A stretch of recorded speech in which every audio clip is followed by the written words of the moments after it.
भगवान की, चैतन्य चमत्कारी चिंतामणि श्री पार्श्वनाथ भगवान की, वर्तमान शासन नायक वर्धमान महावीर स्वामी भगवान की, परम पूज्य श्रवण कुल तिलक प्रातः स्मरणीय संत शिरोमणि आचार्य भगवान श्री विद्यासागर जी महाराज की, परम पूज्य परंपराचार्य श्री समय सागर जी महाराज की, परम पूज्य गुणायतन प्रणेता प्रखर वक्ता भावना योग प्रवर्तक शंका समाधान प्रवर्तक गुरुवर श्री प्रमाण सागर जी महाराज की, मुनिवर श्री संधान सागर जी महाराज की, समस्त मुनि संघ की।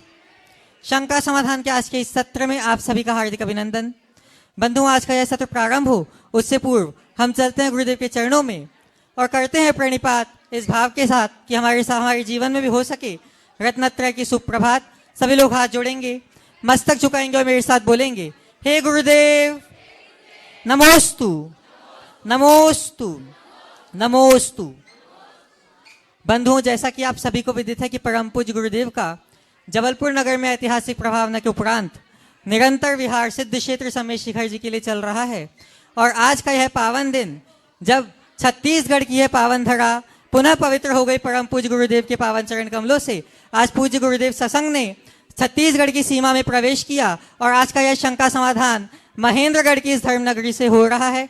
बंधुओं, जैसा कि आप सभी को विदित है कि आगामी संपूर्ण देश संपूर्ण विश्व आगामी 30 तारीख को महावीर जयंती का भव्य आयोजन कर रहा है और हम सबके लिए विशेष सौभाग्य की बात है कि महावीर जयंती के दिन ही परम पूज्य गुरुदेव का दीक्षा दिवस है, जब आचार्य भगवान ने परम पूज्य गुरुदेव को दीक्षा दी थी। और यह सौभाग्य इस वर्ष धर्मनगरी झारखंड की राजधानी धर्मनगरी रांची को मिलने जा रहा है, जहां परम पूज्य गुरुदेव का दीक्षा दिवस का भव्य आयोजन और महावीर जयंती का भव्य आयोजन होगा। इसी के साथ रांची को पुनः सौभाग्य प्राप्त होगा परम पूज्य गुरुदेव सत्संग के सानिध्य में तीसरी बार पंच कल्याणक करने का। दिनांक 1 अप्रैल से 6 अप्रैल तक रांची में भव्य पंच कल्याणक का आयोजन होगा। आप सभी लोग उसमें सहभागी बन के अपने जीवन को धन्य करें। हाँ बंधुओं, इसी के साथ हमें प्रसन्नता है कि गुणायतन शीघ्र आकृति ले रहा है और आप निरंतर अपने सहयोग के माध्यम से उसका पथ प्रशस्त कर रहे हैं। आज संस्थापक सदस्य के रूप में गुणायतन से संबद्ध होने का सौभाग्य प्राप्त कर रहे हैं श्री सुनील कुमार, ममता जैन, विशाल, नैन्सी जैन। मैं चाहूंगा कि आप सभी लोग जोरदार करताल ध्वनि से उनकी अनुमोदना करें। ये सब नाम ऑनलाइन आए हैं, आप सभी लोग इन सब की अनुमोदना ऐसी करें कि वहां तक आपकी करताल ध्वनियों की आवाज पहुंचे। सूत्रधार के रूप में संबद्ध होने का सौभाग्य प्राप्त कर रहे हैं श्री अशोक पापड़ीवाल, अभिषेक जैन, चेन्नई, ब्रह्मचारी प्रेमचंद जी, बैनाड़ा, जयपुर, श्रीमती सुशीलाबाई, प्रवीण, सुधीर, मनोज, उज्जवल जैन, इंदौर, श्री राकेश जैन, गुड़गांव। आप सभी लोग जोरदार करताल ध्वनियों से इन सभी उदारमना दानदाताओं के सौभाग्य की अनुमोदना करें। और आज मनेन्द्रगढ़ से स्तंभ बनने का सौभाग्य प्राप्त कर रहे हैं श्रीमती पुष्पा जैन, रीवा, पत्नी स्वर्गीय कोमल चंद जैन, पुत्र डॉक्टर प्रभात जैन, डॉक्टर सुधीर जैन, श्री विपिन जैन। आप सभी लोग जोरदार करताल ध्वनियों से इनकी अनुमोदना करें। मैं चाहूंगा कि वे आएंगे एवं परम पूज्य गुरुदेव के चरणों में नमोस्तु निवेदित करके अपने जीवन को धन्य करेंगे। मैं पुनः आवाज दे रहा हूँ, श्रीमती पुष्पा जैन, रीवा, पत्नी स्वर्गीय कोमल चंद जैन, जिनके पुत्र हैं डॉक्टर प्रभात जैन, डॉक्टर सुधीर जैन, श्री विपिन जी जैन। और आपके सम्मान के लिए मैं आमंत्रित कर रहा हूँ श्रीमान गजेंद्र जी पाटनी, गुणायतन के छत्तीसगढ़ प्रांतीय अध्यक्ष, एवं श्रीमान रतनलाल जी जैन, रतनलाल जी बड़जात्य, गुणायतन ट्रस्टी। मैं चाहूंगा कि वे आएंगे।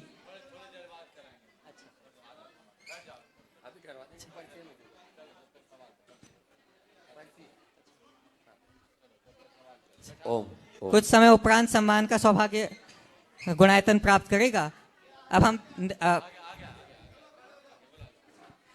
मैं पुनः आवाज दे रहा हूं, आज स्तंभ बनने का सौभाग्य जिन्होंने प्राप्त किया है श्रीमती पुष्पा जी जैन परिवार को, वे आएंगे। और आपके सम्मान के लिए भी मैं आवाज दे रहा हूं श्रीमान गजेंद्र जी पाटनी एवं रतनलाल जी जैन को, सम्मानकर्ता के रूप में गुणायतन का गौरव बढ़ाएंगे।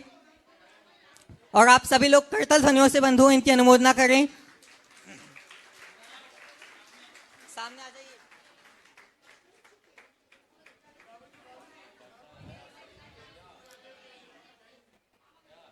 और अब हम सभी लोग समाधान की गंगा में आप्लावित होके शंकाओं के पिंड से छुटकी पा सकें, उसके लिए चलते हैं परम पूज्य मुनिवर श्री संधान सागर जी महाराज के श्री चरणों में और निवेदन करते हैं कि हे महाराज श्री, आपके माध्यम से यह सत्र प्राप्त करे गति, ताकि हम सभी हो सके निशंक मति। नमोस्तु महाराज जी।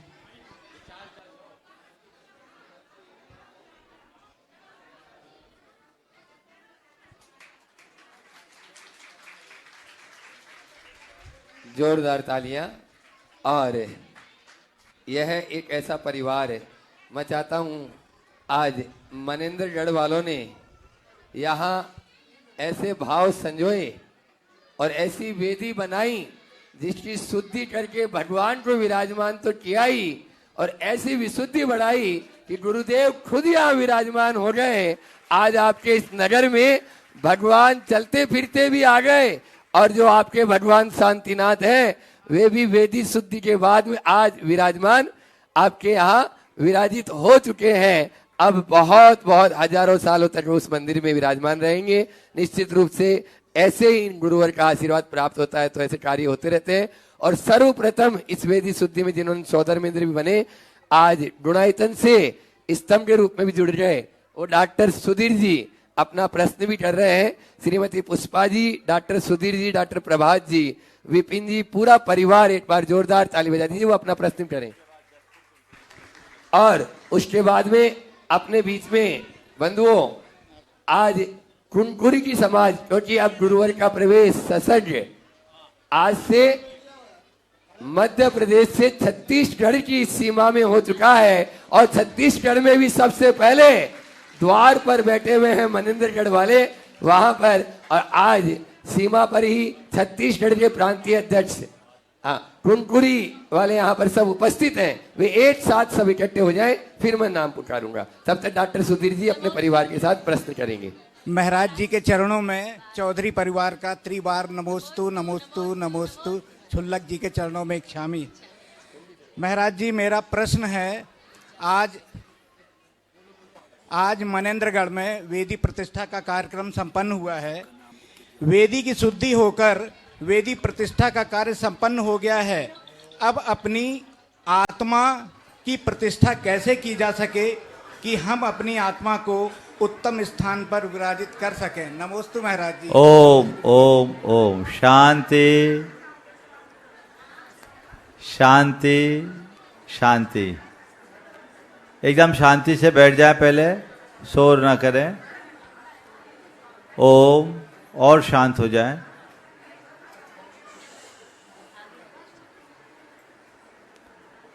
आज छत्तीसगढ़ में पुनः पदार्पण हुआ है।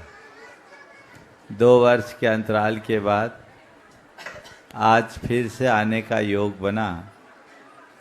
पिछली बार मनेंद्रगढ़ से निकाश हुआ था, आज मनेंद्रगढ़ से प्रवेश हुआ। और ये बहुत अच्छी बात है कि छत्तीसगढ़ में प्रवेश करते ही भगवान की वेदी प्रतिष्ठा संपन्न हुई। नमोस्तु महाराज जी, नमोस्तु। भगवान को वेदी में प्रतिष्ठित कर देने का मतलब अपने हृदय को भगवान के प्रति हमेशा हमेशा के लिए समर्पित कर देना। हम भगवान में को वेदी पर इसलिए नहीं विराजते कि हम भगवान के दर्शन करें। भगवान को हम वेदी में इसलिए विराजते हैं कि उनके माध्यम से हम मन वेदी में उन्हें विराज सके। सच्चे अर्थों में अपने जीवन की प्रतिष्ठा हम तभी कर पाएंगे जब मन की वेदी में भगवान को विराजमान कर पाएंगे। तो हम हमेशा बोलते हैं, तौ पादौ मम हृदये, मम हृदयम तौ पदद्वये लीनम। आपके दोनों चरण मेरे हृदय में हो, और ये संभव ना हो तो मेरा हृदय आपके चरणों में रहे। मैं kहीं रहूं, मेरा हृदय आपके चरणों में रहे। नमोस्तु महाराज जी, नमोस्तु महाराज जी, नमोस्तु। और जैसा अभी गुरुवर के मुख से भी आप लोगों ने सुना, छत्तीसगढ़ के आज यहाँ प्रवेश में द्वार पर ही कुनकुरी, बगीचा, जसपुर सभी जगह से लोग यहाँ पर उपस्थित हुए। छत्तीसगढ़ के प्रांतीय अध्यक्ष गुणायतन के भारतवर्षीय दिगंबर जैन महासभा के कार्याध्यक्ष गजेंद्र जी पाटनी यहाँ पर उपस्थित है। जोरदार तालियां बजाएं और मैं चाहूंगा यहाँ की कमेटी वहीं पर पहुंच जाए। और रतनलाल जी बढ़जात्या, साथ में ही सज्जन जी बढ़जात्या, अजय जी बढ़जात्या, अमित जी जसपुर यहाँ पर उपस्थित हैं। साथ में ही प्रकाश चंद जी, मुन्नी जी डंडवाल, अंकित जी डंडवाल जसपुर से उपस्थित है। अमित गोदा बगीचा से उपस्थित है। आप लोग तालियों में कंजूसी नहीं करें। सज्जन वैशाली गोदा बगीचा से उपस्थित हैं। गजेंद्र जी तोहिल कुसुम जी पाटनी, उनकी पत्नी हीरामणि जी पाटनी कुनकुरी से उपस्थित और बढ़जाता परिवार कुनकुरी से उपस्थित। जोरदार तालियां। वे अपना प्रश्न भी गुरु चरणों में करेंगे। हाँ, माइक वहां तक पहुंचाए। गजेंद्र जी पाटनी और अन्य लोग भी। हाँ, विक्की भी चले जा भाई जो अहरनिश गुरु सेवा में लगे रहते हैं। कुनकुरी कुनकुरी से अपने बीच में जो हमेशा सेवा करते हैं। जितेन विक्की भाई का भी सम्मान करना है। हाँ, छत्तीसगढ़ आते ही विक्की की चमक बढ़ गई। बोलो। हाँ, गजन। दो प्रश्न करें, एक प्रश्न तो कर लेंगे, महिला वर्ग एक प्रश्न। बोलिए परम पूज्य 108 श्री परमान सागर जी महामुनि राज की। बोलिए परम पूज्य 108 श्री सिद्धांत सागर जी महाराज की, मुनि संघ की। आज से ठीक 2 वर्ष पूर्व मुनिवर कुनकुरी पत्थलगांव होते हुए, बगीचा को छोड़ते हुए अंबिकापुर, पत्थलगांव, बेकुनपुर होते हुए मध्य प्रदेश की ओर प्रवेश किए थे। तब भी हमने हमारे कुनकुरी के विधायक और हमारे छत्तीसगढ़ शासन के मुख्यमंत्री विष्णुदेव साहू जी से निवेदन किया था। उन्हें बताया था कि महाराज श्री ऐसे आ रहे हैं। वो बड़े ही धार्मिक परिवर्ती के मुख्यमंत्री हैं हमारे। उन्होंने तुरंत छत्तीसगढ़ शासन का मुख्य अपने राज्य अतिथि बनाया हमारे परमान सागर जी महाराज को। और हम अभी 2-3 दिन पहले उनसे निवेदन किए कि पुनः हमारे महाराज श्री छत्तीसगढ़ प्रवेश कर रहे हैं और आपकी उपस्थिति भी जरूरी है। तो बोला मेरी उपस्थिति तो नहीं, मेरी 10 बजे करीब बात हुई थी। शाम को 6 बजे छत्तीसगढ़ शासन की ओर से एक पत्र आता है और मुनि श्री को राज्य अतिथि का दर्जा देकर पूरे छत्तीसगढ़ में उन्होंने सम्मान दिया है। उसके लिए हम अपने विधायक और छत्तीसगढ़ शासन के मुख्यमंत्री विष्णुदेव साहू जी को बहुत बहुत साधुवाद देते हुए मुनिवर के श्री चरणों में बारंबार नमस्ते करते हुए निवेदन करें, महाराज श्री हम छत्तीसगढ़ वासी बहुत ही प्यासे हैं। पूरे छत्तीसगढ़ को आप पूरी तरह से भरपूर अपना आशीर्वाद देते हुए झारखंड की ओर प्रवेश करें। हम जानते हैं कि बहता हुआ पानी और रमते हुए योगी को कोई रोक नहीं सकता, तो हम तो आपको रोक तो सकते नहीं महाराज श्री। निवेदन है महाराज श्री कि हम सभी को भरपूर आशीर्वाद देके आप जाएं। अब मैं हमारी बहु अनु बढ़ियाता से निवेदन करूंगा कि आज का क्वेश्चन महाराज जी के चरणों में बारंबार नमोस्तु नमोस्तु नमोस्तु। सर्वप्रथम महाराज जी मैं कुनकुरी, जशपुर, बगीचा तीनों समाज की तरफ से आपके चरणों में कोटि कोटि नमन करती हूँ और सन्ना समाज की तरफ से भी आपके चरणों में कोटि कोटि नमन। मैं ये पूछना चाहती हूँ महाराज जी कि जैसे रत्नकरण श्रावकाचार और ऐसे कई श्रावकाचार ग्रंथ हैं हमारे धर्म में जिससे मतलब पढ़ के सबका बहुत भला हुआ है। मैं ये पूछ रही हूँ कि हम श्राविकाओं के लिए, महिलाओं के लिए भी कोई अलग से ग्रंथ है क्या, अब जिससे हमें क्या करना है, क्या करना चाहिए, क्या नहीं, साध्वी पद का हम अनुसरण कर सकें, अपनी पर्याय का मतलब उसको सुधार सकें। पहले तो मैं चाहूंगा एक बार इन सभी का जोरदार अभिनंदन करें। अभी आपने सवाल किया कि रत्नकरण श्रावकाचार और अन्य श्रावकाचार तो हैं ही, कोई श्राविका आचार्य भी है क्या? देखिए जैसे मूलाचार्य में मुनि आचार्य है, मुनि आचार्य में ही आर्यिका आचार्य आ जाता है। ऐसे ही श्रावकाचार में भी श्राविकाचार आ जाता है। ऐसा नहीं है कि 1 से लेकर 11 प्रतिमा तक पुरुष ले सकते हैं, महिलाएं नहीं ले सकती। अगर हम व्यवहारिक तौर पर देखते हैं तो पुरुष तो इक्के दुक्के प्रतिमाधारी मिलते हैं, सबसे ज़्यादा मोर्चा तो महिलाओं ने ही संभाल रखा है। तो जो श्रावकाचार है वही श्राविका आचार है। समझ गया? कुछ चीजें जो पर्यायगत मर्यादाओं के कारण थोड़ी बहुत भिन्नता रखते हैं, तो उसका उन्हीं श्रावकाचारों में यथा प्रसंग उल्लेख भी है। जैसे मूलाचार्य में है, वहीं मुनियों की चर्या का सांगोपांग विवेचन है, उसमें आर्यिकाओं के लिए भी कहा कि वे यथा योग्य चर्या करें।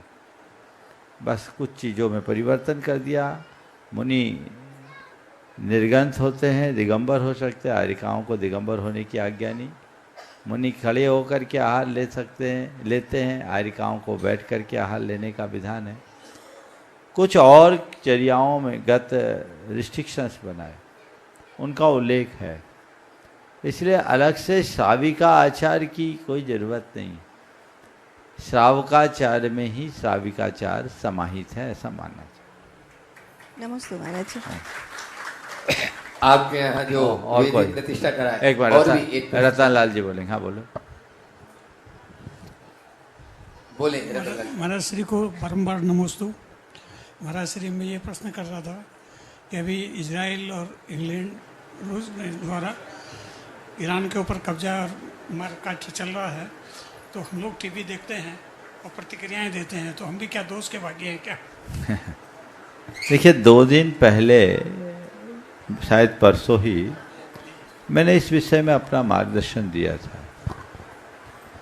युद्ध किसी के साथ भी हो, कतई अच्छी बात नहीं, लेकिन वर्तमान में सारे विश्व में मीडिया के माध्यम से केवल युद्ध युद्ध युद्ध की बातें, तो इस तरह की बातें बार बार सुनने से हमारे मन पर नकारात्मक प्रभाव पड़ता है। ये हमारे अंदर के भावनात्मक स्वास्थ्य को बिगाड़ता है। तो मैं आज पुनः कहूँगा कि ये समाचार और खबरें और इससे जुड़ी बहस आप सुनना बंद करें। बहुत ज़्यादा है, आपको खबरों से अपडेट होना है तो अखबारों के माध्यम से आप कोई एक विश्वसनीय समाचार एजेंसी के समाचार दिन भर का एक बार में ब्रीफिंग ले लें। लड़ने वाले लड़ रहे हैं, व्यवस्था करने वाले व्यवस्था कर रहे हैं, हम क्या कर सकते हैं? केवल टीका टिप्पणी। मैं तो कहता हूँ जितनी युद्ध की चर्चा है, यदि उतना अगर शांति का चिंतन होने लगे तो युद्ध बहुत आराम से शांत हो सकता। करोड़ों लोग युद्ध की चिंता और चर्चा में लगे हैं। शांति की प्रार्थना तो करो,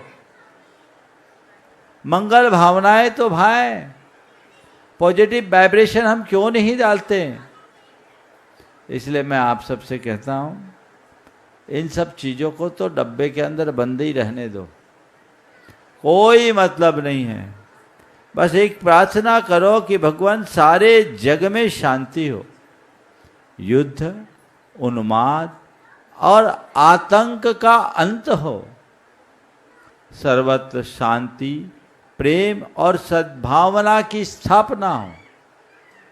ये सकारात्मक सोच यदि हम लोग विकसित करें तो बहुत बड़ा परिवर्तन होगा। इस पर सबको प्रयास करना चाहिए।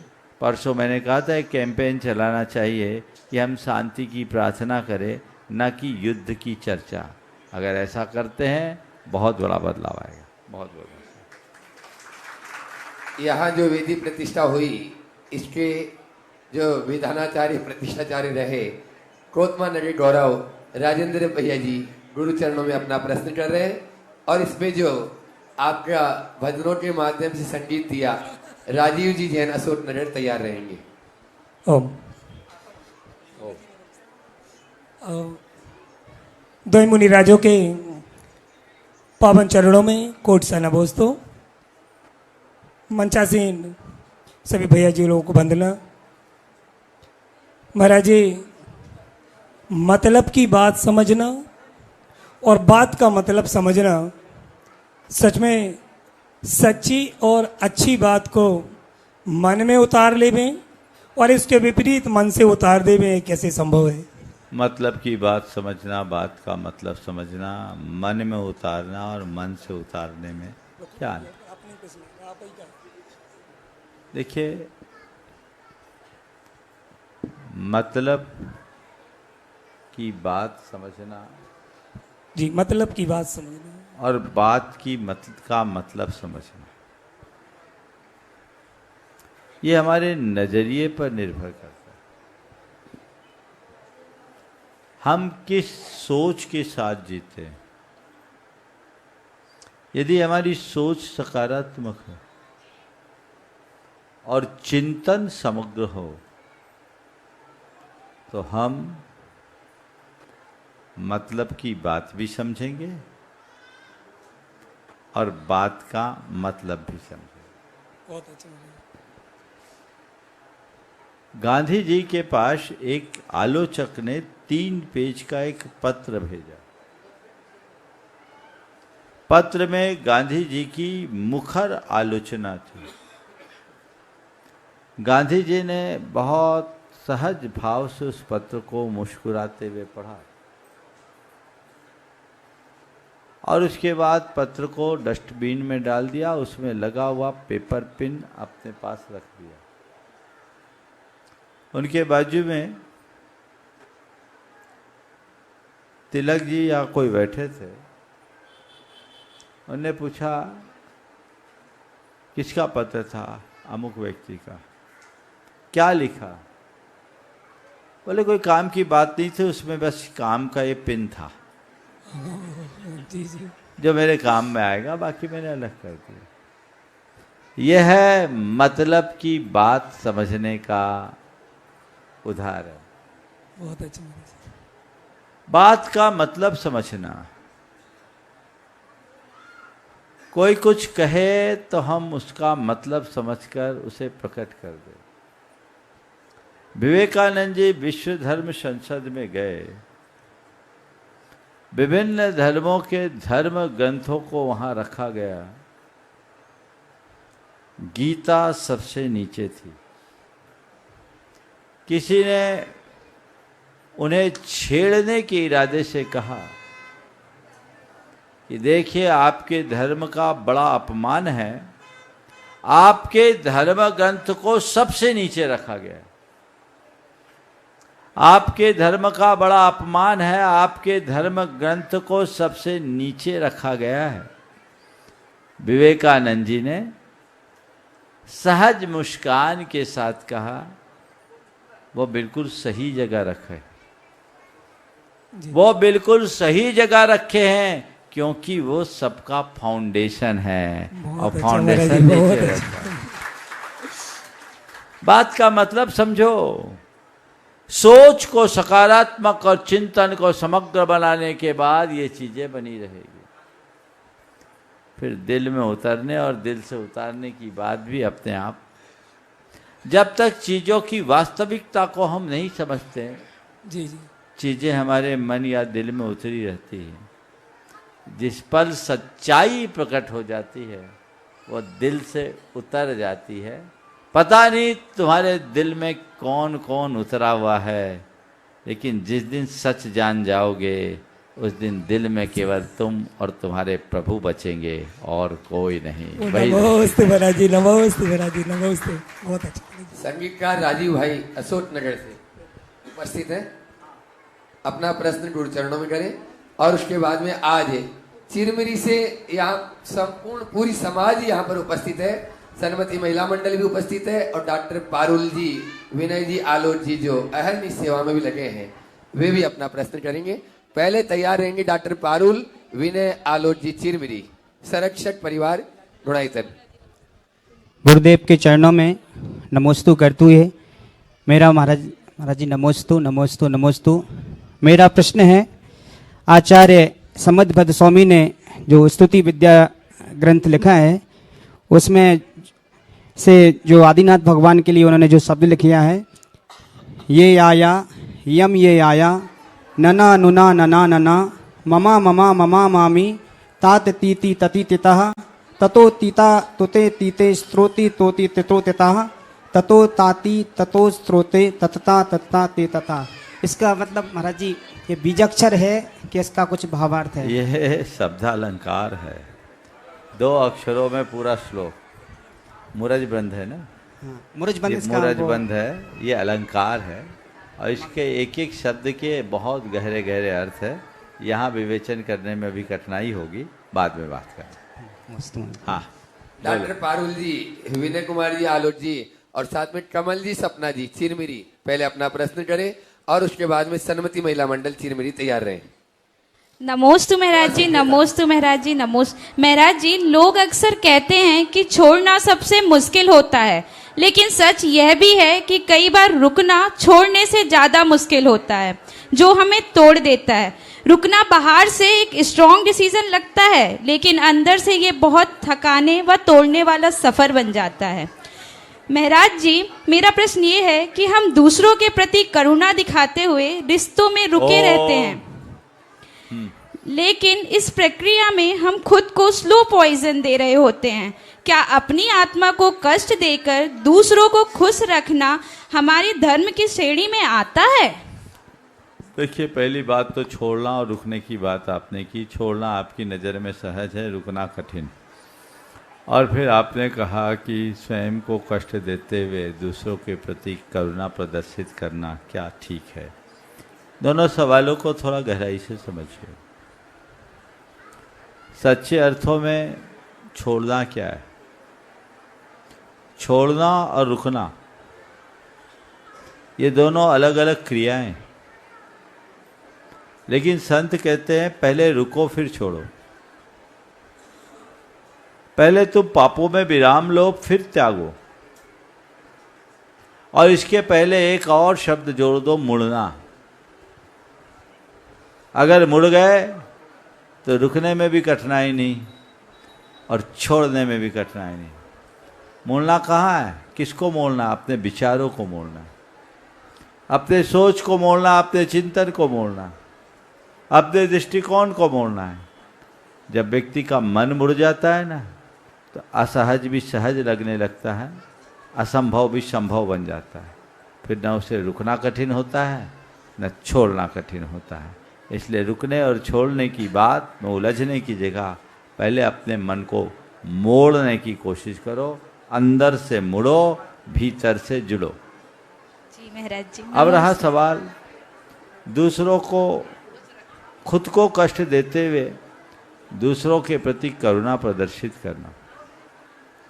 करुणा प्रदर्शित करना और करुणाशील होना, इनमें मौलिक अंतर है। कोई जरूरी नहीं कि जो करुणा प्रदर्शित करता हो करुणाशील भी हो, लेकिन जो करुणाशील होगा उसकी करुणा झरे बिना नहीं रहेगी। करुणा सहज निर्झर है, जो भीतर से प्रकट होता है। सबको अपने भीतर करुणा के उस स्रोत को बहाने का पुरुषार्थ करना चाहिए। निरंतर वह करुणा हमारे अंदर झरे बहे। लेकिन आपने कहा खुद को कष्ट देकर दूसरों को सुख पहुंचाना क्या धर्म की दृष्टि से सही है? मैं तो ये कहता हूं कि बिना धूप सहे पेड़ कभी छाया नहीं दे सकता। औरों को छाया वही दे पाता है जो खुद धूप खाता है। गुरुदेव का हाइकू है, साधु वृक्ष है छाया फल प्रदाता जो धूप खाता। समझ गए? जी महाराज तो जी। अंदर से अपने आप को तपाओ, पकाओ, तभी कुछ कर पाओगे, अन्यथा नहीं, है ना? नमोस्तु महाराज जी। सन्मति महिला मंडल, प्रश्न बहुत सारे हैं, अभी एक प्रश्न कर लें और वो करेंगी रानी जैन। नमोस्तु महाराज अपना- जी, नमोस्तु महाराज जी, नमोस्तु महाराज जी। महाराज जी, सन्मति महिला मंडल एवं सकल दिगंबर जैन समाज चाहते हैं कि आप चिरमिरी प्रवेश करें महाराज जी। हम सबका बहुत अनुरोध है महाराज जी। महाराज जी, सन्मति महिला मंडल एवं सकल दिगंबर जैन समाज चिरमिरी आपकी आगमनी की प्रतीक्षा में है महाराज जी। हम लोग सब चाहते हैं आप चिरमिरी प्रवेश करें। ओ, सवाल है? हाँ महाराज हाँ, जी। बोलो जल्दी से। महाराज जी हम लोग कैसा धर्म करें कि जब भी आंखों को बंद करें तो सिर्फ भगवान की ही प्रतिमा के दर्शन हो? कैसा धर्म करे कि जब भी भक्ति करे तो भगवान की प्रतिमा, आंखें बंद करते ही भगवान के दर्शन हो जाएं। देखो, और अंत में संलेखना पूर्वक समाधि मरण के लिए कैसा करें? किसी से प्रेम तो किया ही होगा। बोलो, बिना प्रेम के तो मनुष्य रहता नहीं जी। है ना। भले अपने पति का प्रेम हो, हालांकि पत्नियों को पति के छोड़ के बाकी सबसे प्रेम ज्यादा नहीं रहता है। महाराज जी ऐसा कहा जाता है, मैं नहीं कह रहा हूं, है ना, ऐसा कहा जाता है ना। लेकिन प्रेम जिसको करते हैं, अपने अनुभव की बात करो, ये तो मैं विनोद में बोल रहा हूं। मैं मानता हूं कि कमल से प्रेम है तुम्हारा, नहीं तो कमल चिंता में पड़ जाएगा, है ना। तो जिससे प्रेम होता है वो आंखों में बसता है कि नहीं? जब चाहो वो दिखता है कि नहीं? दिखता है। भगवान से प्रेम तो करो। भगवान के चरणों में जाकर विनती भक्ति करने के पहले भगवान से प्रेम करना सीखो। और प्रेम करने के लिए कुछ नहीं करना, भगवान को हृदय में बसाना। भगवान को अपना सर्वोच्च आदर्श बना लो। उनकी प्रेरणा और उनके मार्गदर्शन में अपनी समस्त प्रवृत्तियों को संचालित करो। और एक बार भगवान से प्रेम होगा ना, तो फिर कमल से प्रेम नहीं बचेगा। खतरा हो जाएगा। ये देखने की बात है। हाँ, हम झंझट से मुक्त हो जाएंगे।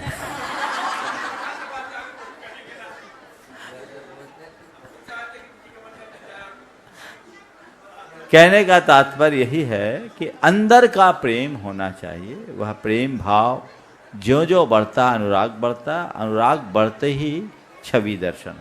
बोलिए। बस एक हाँ, बोलो बोलो बोलो। महाराज जी, मेरी शंका यह है कि कर्म फल का जो निर्णय मिलता है वो कर्म से मिलता है कि भावना से मिलता है? कर्म फल का निर्णय कोई दूसरा नहीं देता। कर्म फल की प्रक्रिया कुछ ऐसी है कि जैसा हम बांधते हैं, भावों से बांधते हैं। उदय द्रव्य छेद काल भाव के अनुसार होता है। बंधे हुए कर्म को हम परिवर्तित भी कर सकते हैं यदि हमारे भावों में परिवर्तन हो। इसलिए हमें हमेशा अपने भावों को निर्मल बनाए रखने का प्रयास करना चाहिए। बहुत बहुत आशीर्वाद। चिरमिरी वाले पीछे, अब बस थोड़ा मनिंदगढ़ वालों को दे दो, उनको मौका ही नहीं मिला। चलिए अगले, अब सारे प्रश्न मनिंदगढ़ के लिए। मनिंद्रगढ़ के महाराज आशीर्वाद दिए। और चिरमिरी वाले हताश ना हो, पिछली बार 4 दिन मिल चुके हैं। ओ भावना भाव। चलो अगले। हाँ चलो। पद्मनी जैन मनिंद्रगढ़ और तैयार रहेंगे अध्यक्ष श्री पारसनाथ दिगंबर जैन मनिंद्रगढ़ के रितेश जी जैन के नेतृत्व में पूरी कमेटी। बोलो, माइक दो। पद्मनी जी। हाँ महाराज श्री के चरणों में बारंबार नमोस्तु नमोस्तु नमोस्तु। महाराज श्री, मेरा प्रश्न है। ओम शांति। बोलिए। हाँ, जीवन जीने और जीवन को व्यतीत करने में क्या फर्क है? अगर हम जैन कुल में जन्म लिए हैं तो जीवन को जिए कैसे, या कि फिर जीवन को व्यतीत कैसे करें? बहुत अच्छी बात। नमोस्तु महाराज। जीवन जीने में और जीवन को व्यतीत करने में क्या फर्क है? बहुत अच्छा सवाल है। जीवन जीने का मतलब है अपनी सांसों को खोना, और जीवन जीने का मतलब है हर पल जीवन का रस लेना। सांसों को खोना यानी समय काटना, और जीवन का रस लेना यानी हर समय को अपने जीवन का एक नया अनुभव बनाना। जो व्यक्ति जीवन के मर्म को जानता है, जीने की कला अपनाता है, वह जीवन व्यतीत नहीं करता, जीवन का रस निचोड़ता है। हर पल अपने जीवन की सजिंदगी को जीते हुए उसका आनंद लेता है। उसके जीवन में मायूसी, बेबसी और लाचारी नहीं होती। उसके अंतर मन में हर पल आनंद की अनुभूति होती। तो वो चीज़ें जगाए। आपने पूछा है जीवन जीने का क्या तरीका होना चाहिए। 4 बातें अपना लो तो जीवन जीने का आनंद लोगे। पहली बात, अपनी सोच को सकारात्मक बनाकर चलो। अगर सोच सकारात्मक होगी तो जीवन में हम कभी विचलित नहीं होंगे।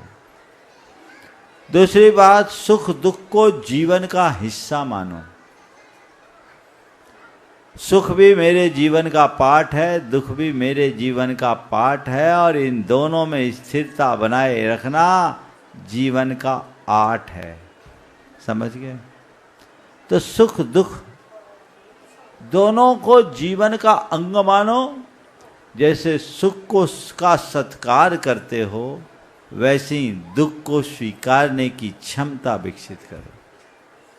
जो मनुष्य दुख को स्वीकारने की शक्ति प्रकट कर लेता है, उसके जीवन में कभी हताशा नहीं होती, वह दुखी नहीं होता।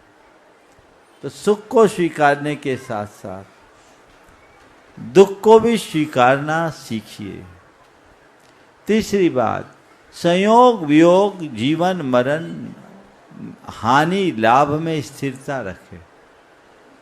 जीवन में एक क्रम है, ये कभी भी किसी के साथ भी हो सकता है, ये मेरे हाथ में नहीं है, ये कर्मों के अधीन है, मुझे उसे स्वीकारना है।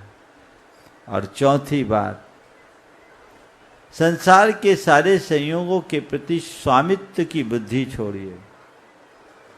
अपने आप को एक व्यवस्थापक की हैसियत से देखिए। मैं मालिक नहीं हूं, मैनेजर हूं। मेरे हाथ में केवल प्रबंध है, नियंत्रण नहीं। बस ये सोच बन जाए तो जीवन में कभी दुख आएगा ही नहीं, हर पल आनंद की अनुभूति हो। पूज्य गुरुदेव के पावन श्री चरणों में अगला प्रश्न कर रहे हैं श्रीमान रितेश जी जैन, अध्यक्ष आपके मनेंद्रगढ़ के पारसनाथ दिगंबर जैन कमेटी के, और उसके बाद में अतिशय जैन अपने सभी साथियों के साथ में मनेंद्रगढ़ से तैयार रहे। पूज्य गुरुदेव के पावन श्री चरणों में छत्तीसगढ़ की पावन धरा एवं एमसीबी जिले के सभी दिगंबर जैन समाज, श्वेतांबर जैन समाज एवं अन्य जैनेतर समाज की ओर से सत सत नमन, नमोस्तु नमोस्तु नमोस्तु। हे गुरुवर, हम सभी के ये परम सौभाग्य की 2 वर्ष बाद पुनः आपका प्रवास हम सभी के लिए मिला। हमारा जीवन धन्य हो गया गुरुदेव। अब मेरा प्रश्न गुरुदेव आपके श्री चरणों में यह है कि आजकल के युवाओं की जो जीवन शैली हो गई है, ये हम सभी के लिए बहुत ही चिंता का विषय हो गया है।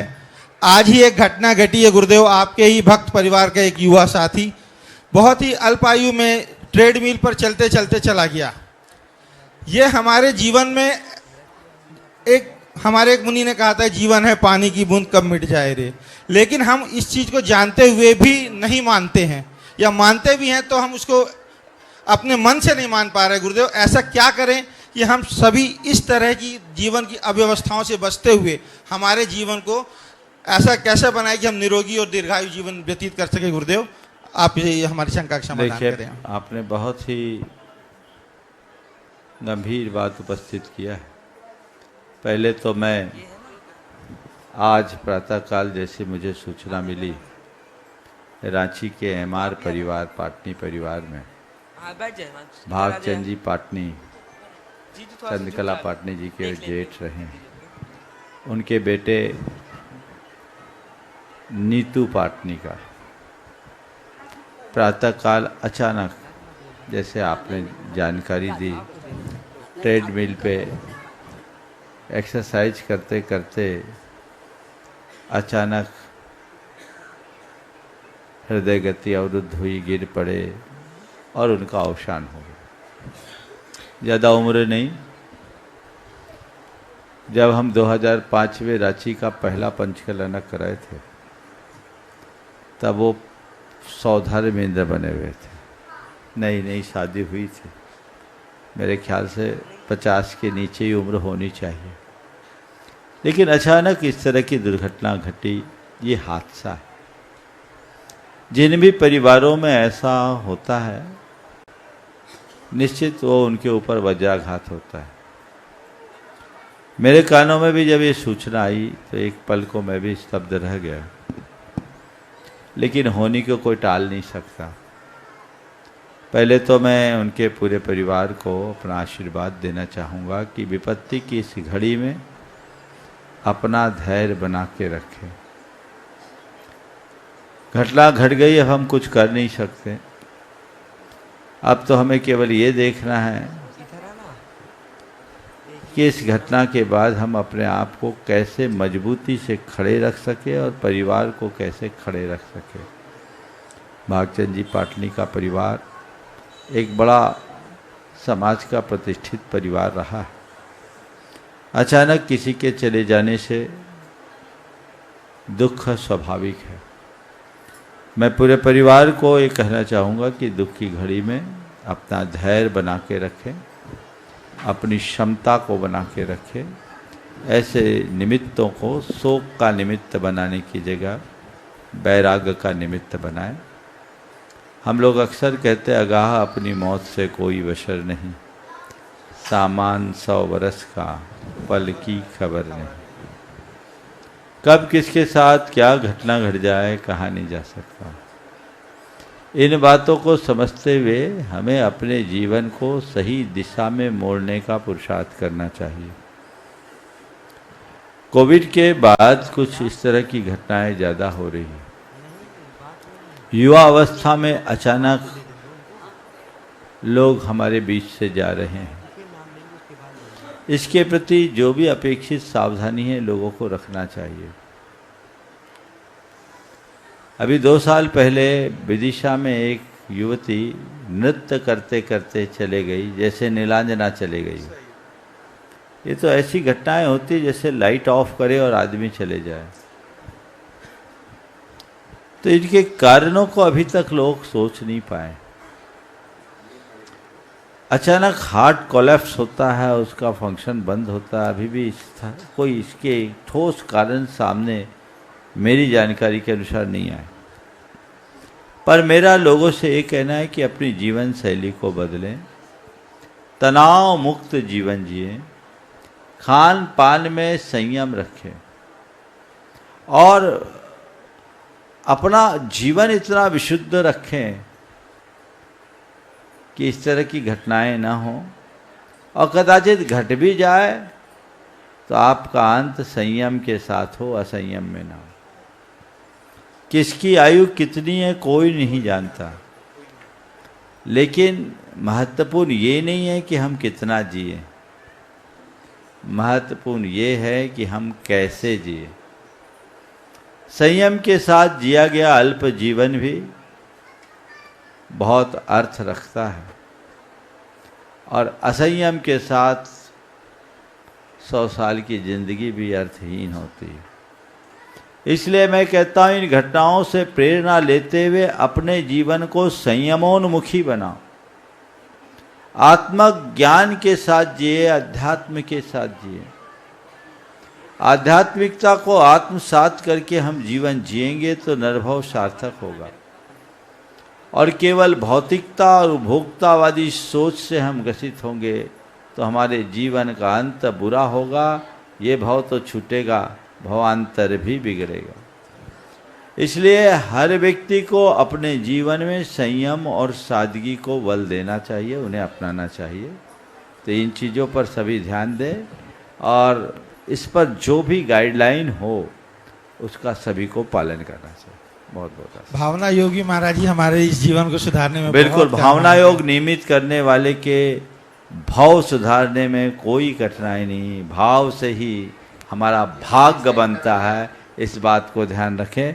आप लोग भावना योग तो करते ही हैं, यदि भावना योग का कोई केंद्र आप अपने हाथ चला सके तो सोने में सुगंध होगा। अतिशय जैन अपना प्रश्न गुरु चरणों में करे, उसके बाद में यहाँ का महिला मंडल तैयार रहेगा। श्रीमती रानी जैन, मनेंद्र जैन गढ़े प्रश्न करेगी सभी महिला मंडल के साथ में, पूरे महिला मंडल के साथ में। महाराज श्री के चरणों में बारंबार नमोस्तु नमोस्तु नमोस्तु। मेरा प्रश्न ये है कि महाराज श्री कि अपने भविष्य को और अपने धर्म को कैसे आगे बढ़ाएं? अपने भविष्य को और अपने धर्म को कैसे आगे बढ़ाएं? वर्तमान में धर्म कर लो तो धर्म भी बढ़ेगा, भविष्य भी उज्जवल होगा। वर्तमान में 12वीं की परीक्षा चल रही है महाराज श्री। तो बस परीक्षा खत्म होने के बाद लग जाओ। जी महाराज श्री।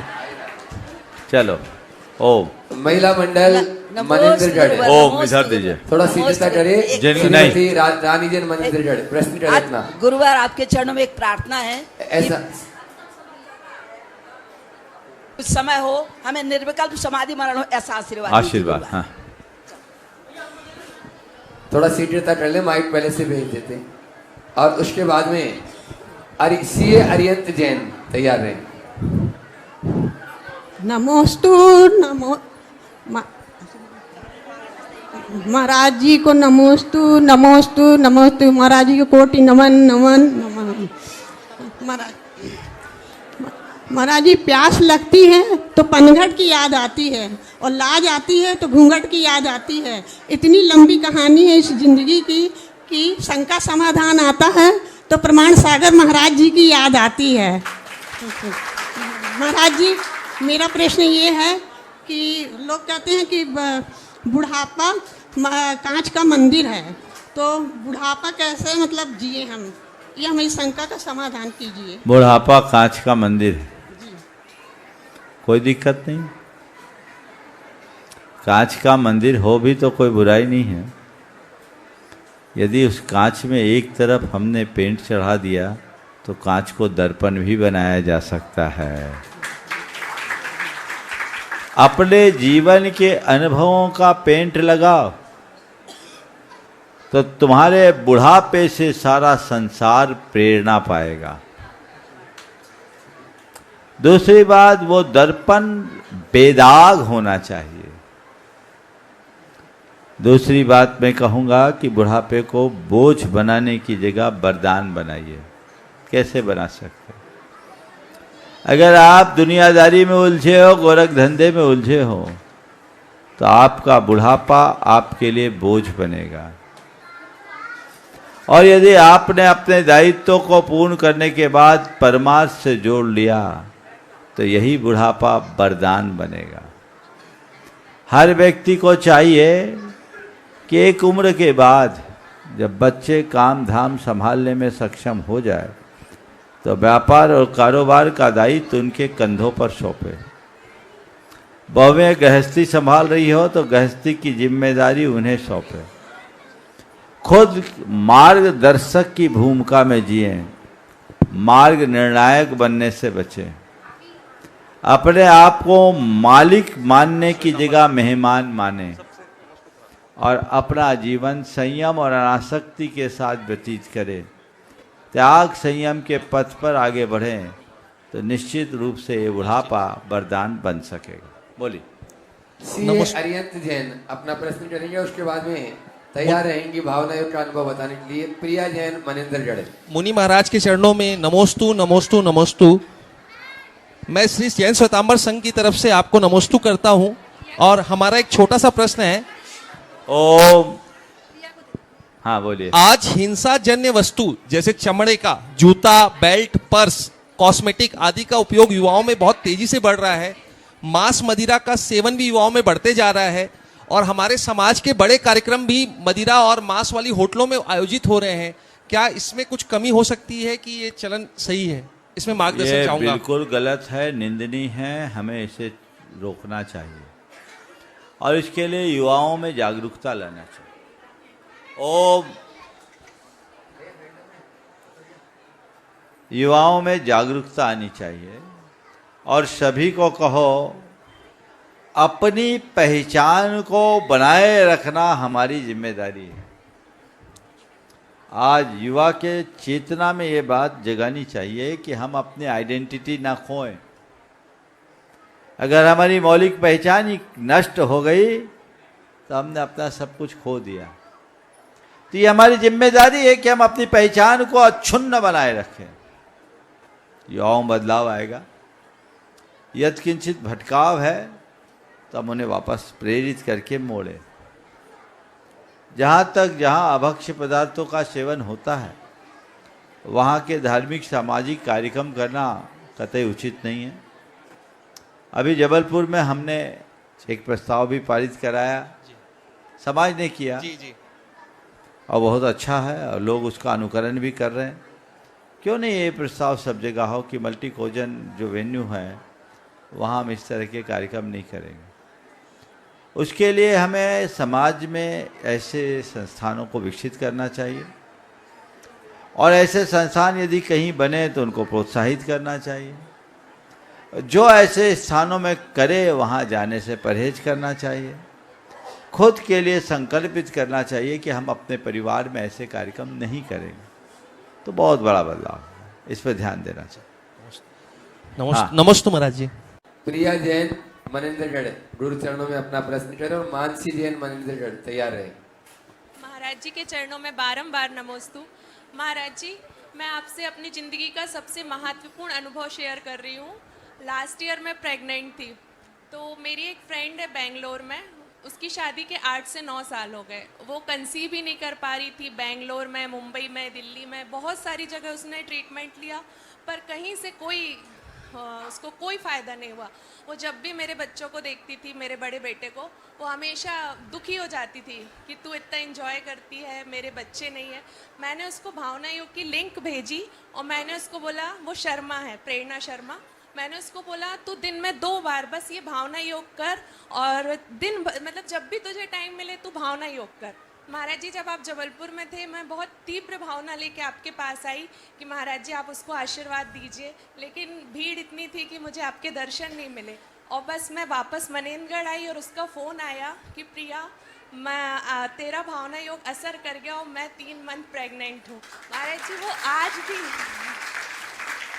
मतलब डॉक्टर ने भी उम्मीद छोड़ दिए थे कि वो प्रेग्नेंट हो सकती है, और उसकी प्रेगनेंसी इतनी अच्छी है, वो पूरा काम करती है, घूमती फिरती सब है। और पूरे टाइम वो बोलती तूने 2 बार बोला, मैं दिन में 6 बार भावना योग करती हूँ, पूरे टाइम मैं स्वस्थ हूँ। और वो जब प्रेग्नेंट नहीं थी तब भी बोलती थी मैं प्रेग्नेंट हूँ, मेरी गोद में भगवान आने वाले हैं, मैं प्रेग्नेंट हूँ। तो महाराज जी आप उसको आशीर्वाद दीजिए कि उसकी डिलीवरी अच्छे से हो और वो सबसे पहले आपके दर्शन करने आए। देखो बंधुओं, ऐसे ऐसे प्रकरण आए, 19 साल बाद बच्चे हुए भावना योग के प्रताप से।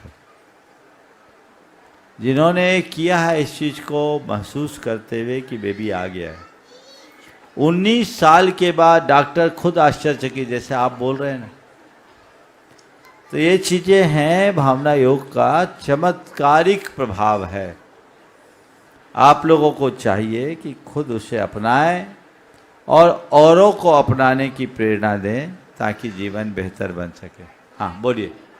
महाराज जी, हमारा ऐसा कौन सा पुण्य कर्म का उदय था कि आपके मार्गदर्शन और सानिध्य से हमें वेदी प्रतिष्ठा संपन्न हुई। 2 दिन पहले तो हमने सपने में भी नहीं सोचा था कि हमारे यहाँ वेदी प्रतिष्ठा होगी। निश्चित आप लोग भाग्यशाली तो हैं ही, आखिरी में ही सही हो गया ना।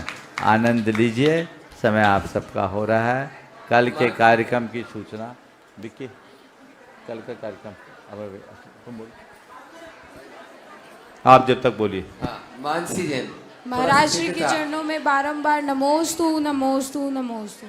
महाराज जी, मेरी शंका ये है, हमको अंधविश्वास से कितना दूर रहना चाहिए? अंधविश्वास करना ही नहीं चाहिए, अटल विश्वास रखना। महाराज जी, अंधविश्वास मन में है, उसको निकाले कैसे? तत्व ज्ञान के बल पर आत्मज्ञान प्राप्त करो, अंधविश्वास मिटेगा। कल की सूचनाएं दे दी।